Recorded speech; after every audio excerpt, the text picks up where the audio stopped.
3G হেই তাদি কিন্তু আর ভাল branded 4G 4G বাহ বড়িয়া পেন্দে দাদি এইখান এইখান জিও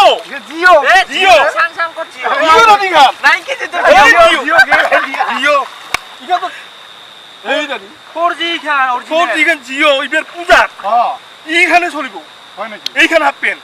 তামাম চলিব আপাই এইখানে কেমিন দিব তোর খান করে মোর খান বেশি চলবো তোর খান ভাল দেখে 4G তো মোর কান বেছি ভাল বলো মান লম্বা তোর 3G র কাম নাই ফালতু গেছে ফালতু এখন খালি দুইটাই বস্তু আছে 4G আর এই জিও হ্যাঁ এই কথা কথা হয় দাদি একদম বিরাট ভাল সিনারি দেখছা মজা লাগছে দেখছা আসলে নিব আর তো 4G ইনস্টল করছি ওটা আছে জিও ইনস্টল করছি জালা করতে ওটা জিও ইনস্টল করছি আমি তোমার মারো ছ ওটা যান জিও ইনস্টল করছি I love Jio Jio 4G বাবা